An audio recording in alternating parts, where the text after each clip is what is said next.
1,000 miles east of Gaza, large blocks of aid are being loaded onto a U.S. military transport plane, its crew silhouetted by the morning sun glancing over the desert landscape around Qatar's al-Udeid airbase. They push 80 crates into the plane's cavernous interior, each canvas-wrapped block strapped to a cardboard pallet and topped with a parachute. Feeding Gaza is now a complex, risky, multinational operation. The RAF carried out its first 2 aid flights this week. France, Germany, Jordan, Egypt, and the UAE have also been taking part. This was the 18th mission flown by U.S. forces. Dropping 40,000 ready-prepared meals into the tiny, besieged war zone requires them to make a 6-hour round trip from Doha. It is more expensive and less efficient than other ways of delivering aid, and it is also harder to control. Earlier this week, 12 people are thought to have drowned while trying to retrieve aid parcels that fell into the sea. Another 6 were reportedly crushed in the stampede to reach it. "We're very aware of all the news, and we're trying to limit casualties," said Maj Boone, the mission commander, standing beneath a large American flag at the entrance to the cockpit. "We're doing, literally everything we can. We use a chute that falls at a slower rate to give Gazans more time to see the parachute and get out of the way. We also have assets overhead that clear the drop zone, so we won't drop if there's any group of people there."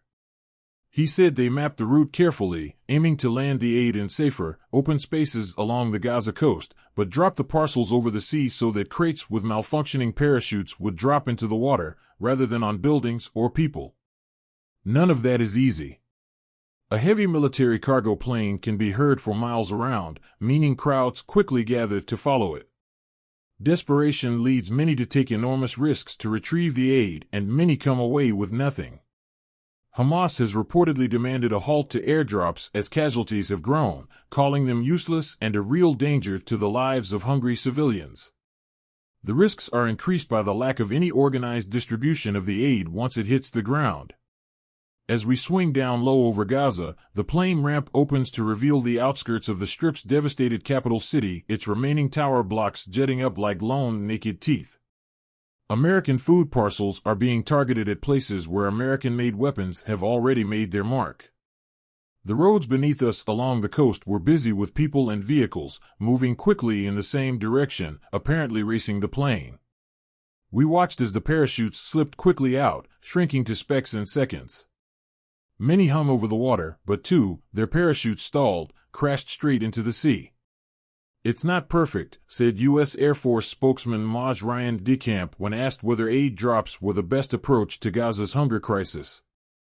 "We know there's upwards of 2 million people who need food on the ground, innocent civilians who did not ask for this conflict, and we're dropping meals in the tens of thousands. Does it feel like a drop in the bucket? Maybe a little bit, but if you're a family on the ground who got some of this aid, it can be a lifesaver." On the ground in Gaza, a journalist working with the BBC watched the U.S. parachutes fall. He counted 11 airdrops that day. Some residents in northern areas reportedly spend their days watching the skies for aid planes. "We have tried twice this morning, but in vain," said another Gaza City resident, Ahmed Tafsh. "If we can at least get a can of beans or hummus to support ourselves, we hope we will eat today. Hunger has consumed most people, they have no energy anymore." A recent global assessment warned of imminent famine in Gaza, prompting the UN's top court this week to order Israel to enable an immediate unhindered flow of aid. "If people are starving and we're giving them food, that's the best we can do right now," said Maj Boone. "I know other people are trying approaches that take more time. My team of C-17s were notified and out here within 36 hours and doing everything in our potential to get food to people who need it." Israel has rejected both the famine assessment and the UN-court order, saying allegations that it is blocking aid are wholly unfounded. It has accused Hamas of stealing aid. But humanitarian aid for Gaza is one of the issues dividing the U.S. and Israel over this war at the moment. The U.S. is building a temporary pier in Gaza to get more aid in quickly. Israel's busiest cargo port, 48 kilometers, 30 miles from Gaza City, has not been opened for aid. U.S. President Joe Biden has been pressing Israel's Prime Minister hard to expand access for land convoys, still the best way of getting large amounts of aid in quickly.